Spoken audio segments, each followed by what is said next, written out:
Get ready because in this special video, we are going to discover the 9 things you should never accept from anyone, not even your closest ones.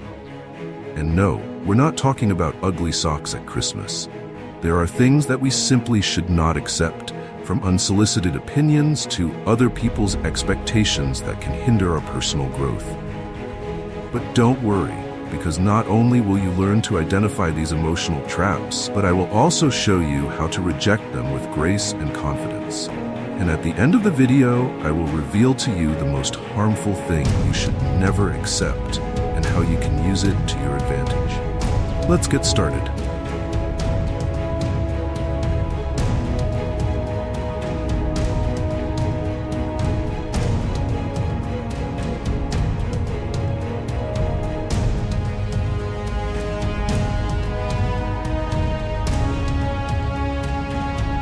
Have you ever felt like a magnet for unsolicited opinions? Those that arrive uninvited like a door-to-door salesperson who insists on offering you something you never asked for? Well, my friend, today we're going to talk about the first weed that we must remove from our personal garden. Imagine this.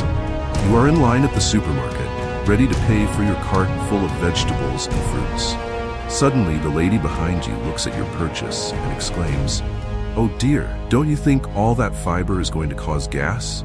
Boom, unsolicited opinion at its finest. These situations may seem harmless, even comical, but the reality is that unsolicited opinions can be as toxic as weed killer to your dreams and self-esteem. Why? Because without realizing it, we begin to doubt our decisions, question our judgment, and, in the worst-case scenario, live according to the expectations of others. The great Marcus Aurelius, Roman emperor and Stoic philosopher, had something to say about this. He wrote, "Do not worry about the opinions of others, except when they coincide with your own principles." What wisdom, in a few words. But how do we apply this in our daily lives? Well, it's not about becoming grumpy hermits who ignore everyone. It is about developing an internal filter, a kind of detector of useful opinions. First, ask yourself, did I ask for this opinion?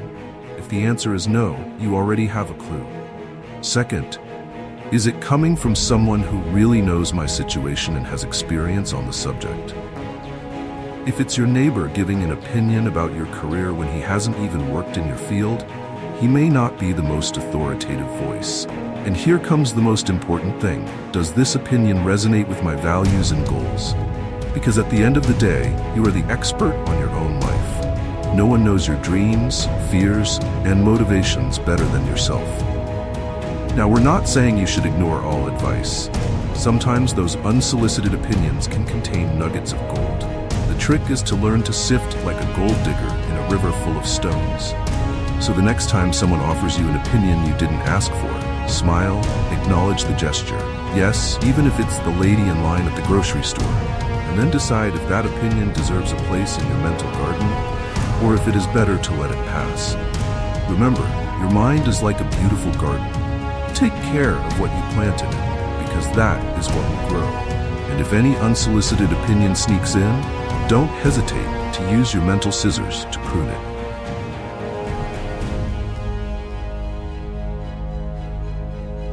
Have you ever felt like you're living someone else's life? Imagine that your life is a beautiful blank canvas. You have the brush in your hand, ready to create your masterpiece. But suddenly, bam, your parents, your boss, your friends, and even society appear, each with their own color palette, telling you exactly how you should paint your picture. You should be a lawyer, says one. Get married before 30, insists another. Buy a house, have children, get a stable job. They shout in chorus, and before you know it, your canvas is full of strokes that you don't recognize as yours. This gift of other people's expectations can be more dangerous than a snake hiding in your garden. Why? Because unlike unsolicited opinions, these expectations often come from people we love and respect, which makes them even harder to ignore. But here's the interesting thing. History is full of people who dared to break the mold of expectations. Does the name Albert Einstein ring a bell? Yes, that disheveled genius who revolutionized physics. Did you know that his teachers considered him a mediocre student? They even told him he would never amount to anything. Wow, they were wrong. Einstein didn't just defy expectations, he shattered them. He dared to think differently, to question what was established, and ended up changing our understanding of the universe.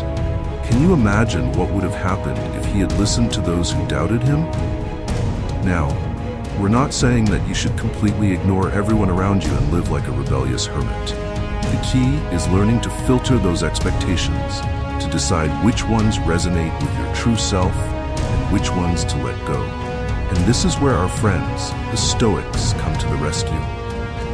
Epictetus, a Stoic philosopher, had a brilliant technique for managing external expectations. He said, "Some things are under our control and some things are not." Simple, right? But tremendously powerful. Applying this to other people's expectations, we could say, you can't control what others expect of you, but you can control how you respond to those expectations. So the next time you feel the weight of other people's expectations on your shoulders, try this. Take a deep breath and remember, they are their expectations, not yours. Ask yourself, does this expectation align with my values and goals? If the answer is no, be grateful for the intention, because it usually comes from a place of caring, and then let it go. Remember that you are the artist of your life. No one else can paint your masterpiece. Living under the expectations of others is like wearing shoes that are not your size. Uncomfortable and potentially harmful in the long term. So dare to walk barefoot if necessary, but do it your way. Remember, friend, that at the end of the day, the only person you have to live with is yourself. So why not make that coexistence an exciting, authentic adventure, free of other people's expectations?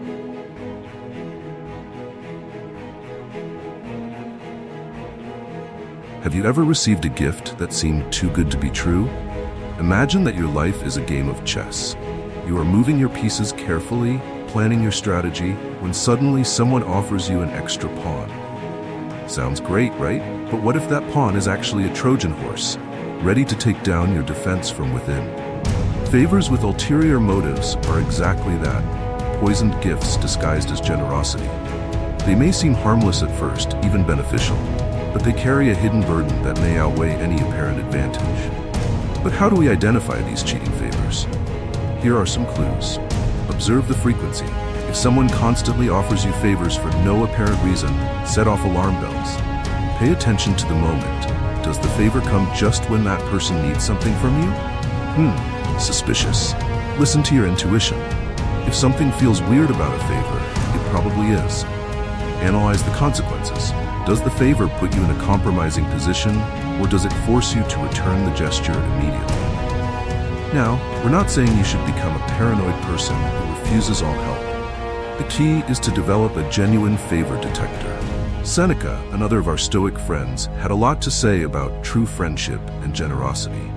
He believed that genuine favors are done for the simple pleasure of helping, without expecting anything in return. So, the next time someone offers you a favor, ask yourself, is this person acting like the Seneca of my life, or more like an undercover salesman? Remember, not all favors are cheats. There are genuinely generous people in the world. The trick is learning to distinguish them. And here comes the most important thing. Learn to say no without feeling guilty.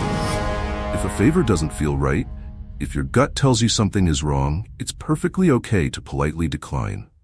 Because, at the end of the day, your peace of mind is worth more than any favor.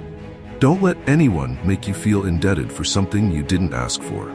So friend, the next time someone offers you a favor that seems too good to be true, take a moment, take a deep breath, analyze the situation, and remember, in the game of life, you are the main player.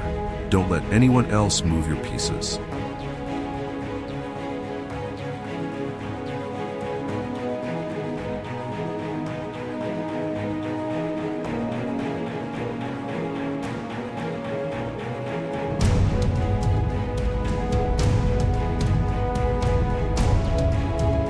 Have you ever noticed how certain people seem to have a black cloud over their heads, raining pessimism on everything around them? Imagine your mind as a beautiful blooming garden. Now think of those negative people as hungry snails, ready to devour every sprout of positivity you try to cultivate. Sounds daunting, right? The reality is that constant negativity is like a subtle poison that infiltrates our lives without us realizing it. At first, It may seem harmless, even normal. After all, who doesn't complain from time to time? But when this negativity becomes the norm, it begins to erode our happiness and well-being. Don't just take my word for it. Science has a lot to say about this. Studies have shown that emotions are contagious. That's right, my friend. Negativity can stick like an emotional cold. Researchers call this emotional contagion, and it's as real as the air you breathe. A study from Indiana University found that prolonged exposure to negativity can even affect your brain function. Can you imagine? Those constant complaints aren't just ruining your day, they could be rewiring your brain. So what can we do? How can we protect ourselves from this subtle poison without becoming hermits isolated from the world? This is where our friends, the Stoics, come to the rescue once again. Marcus Aurelius, the emperor, had a brilliant technique for maintaining serenity in the face of negativity. He said, "Choose not to be harmed, and you will not feel harmed. Don't feel like you're being harmed, and you will not be harmed." Sounds simple, right? But it's incredibly powerful. What Marcus Aurelius is teaching us is that we have the power to choose how we react to the negativity of others. So the next time you find yourself stuck in a spiral of negativity, try this. Take a deep breath and remember that the thoughts and emotions of others do not have to become yours. Ask yourself, is this negativity giving me something valuable? If not, make some changes in your social environment. After all, as the Greek philosopher Epictetus said, the key to happiness and success is choosing the right people to surround you. So my friend, are you ready to detect and neutralize the negativity in your life? Remember, your mind is a beautiful garden. Take care of it, nourish it, and do not allow the weeds of negativity to take root in it.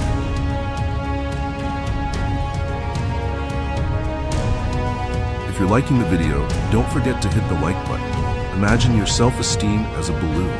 Every like, every compliment, every pat on the back is like a breath of air that inflates it. Sounds good, right? But there's a problem. What happens when those blows stop? Constantly seeking approval is like building your house on quicksand. It seems stable at first, but at any moment, everything can collapse. And trust me, buddy, you don't want to be there when that happens.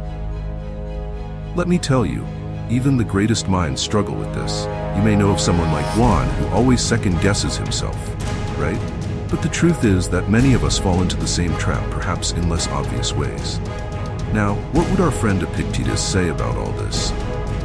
This Stoic philosopher had a powerful insight into the true source of self-esteem. He said, "Do not look for things to happen as you wish. Wish for things to happen as they do, and you will be happy." What Epictetus is teaching us is that our happiness and self-esteem should not depend on external validation. Instead, we must learn to be comfortable with disagreement. Not everyone is going to approve of your decisions, and that's okay. Remember, true validation comes from within. It's like having an inexhaustible source of water in your own garden instead of depending on the unpredictable rain of other people's approval. So, the next time you find yourself craving a compliment or a like, stop. Take a deep breath and ask yourself, do I really need this? Or can I find that validation within myself?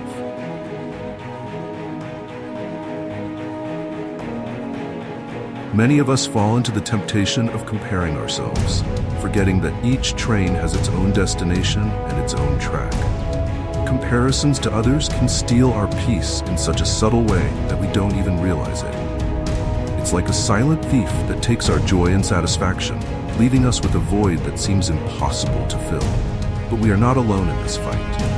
Even people we admire and who seem to have it all figured out struggle with this inner demon. Take Lady Gaga, for example, someone who has openly admitted to battling with self-comparison. This is where Stoic wisdom comes to our rescue. Epictetus, one of the great Stoic philosophers, offers us a powerful exercise to free us from the need to compare ourselves. The exercise is simple. Every time you find yourself comparing yourself to someone else, stop and ask yourself, is this under my control? The answer will invariably be no. You cannot control the talents, circumstances, or successes of others. The only thing you can control are your own actions and attitudes. Remember, your journey is unique. There's no point in comparing your chapter 1 to someone else's chapter 20. Each person has their own pace, their own challenges, and their own victories. So the next time you find yourself falling into the comparison trap, imagine you're back on that train. Instead of looking out the window and comparing yourself to other trains, focus on your own journey. Enjoy the scenery, appreciate the stops along the way, and remember that each kilometer traveled is your own.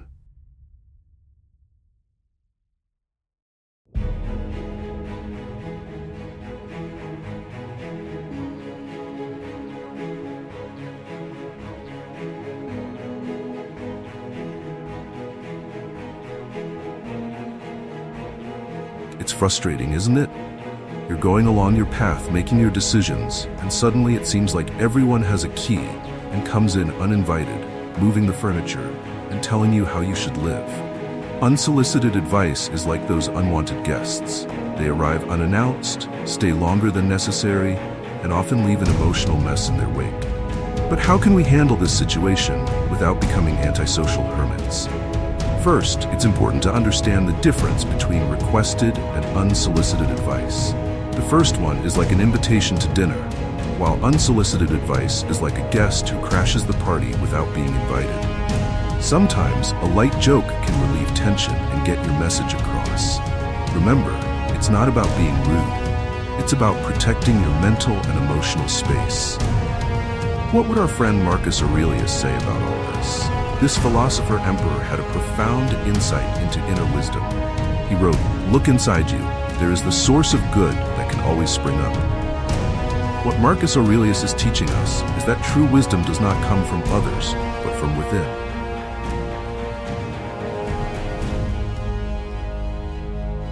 Have you ever been tempted to look for a magical shortcut to solve a problem?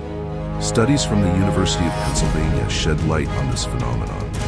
They discovered that our brain is programmed to look for the path of least resistance when faced with a complex problem. A primitive part of our brain craves an immediate solution, even if logic tells us it's unlikely to work. But here's the problem. Real life doesn't work like that. Significant challenges require time, effort, and perseverance to overcome. There is no magic pill for success, as much as we would like to believe it. So how can we avoid falling into the trap of seeking quick fixes? Embrace complexity. Recognize that important problems rarely have simple solutions. Plan for the long term. Set realistic goals and divide the path into manageable steps. Cultivate patience and remember that real progress takes time. Celebrate small advances. Every step forward is a victory.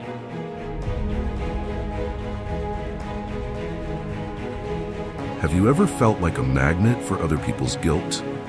Imagine your mind as a garden you've worked hard to cultivate, positive thoughts and healthy emotions, but suddenly, someone comes along and starts throwing their own weeds into your space. What do? Many of us, out of habit or fear, accept that guilt, taking it on ourselves. But here's a practical technique for setting healthy boundaries. Recognize when someone is trying to pass the blame onto you. Breathe. Take a moment to calm down before responding.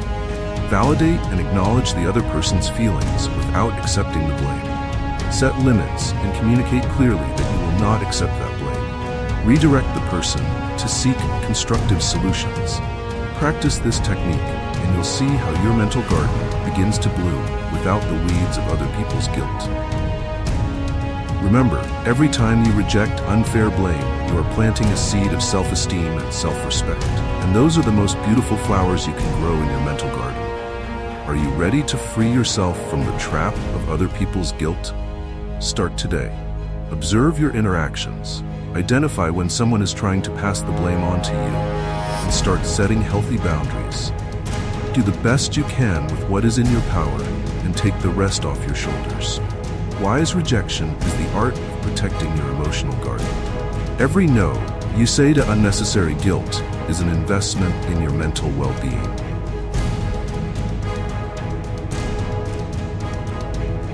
Well, that's it, folks. The 9 traps we talked about today can sneak into your life without warning, but with a little wisdom, you can identify them and navigate your way around them. As the Stoics would say, life is what happens to you, but it is also what you make of it. Take control of your reactions, guard your emotional garden, and remember that you are the author of your own story.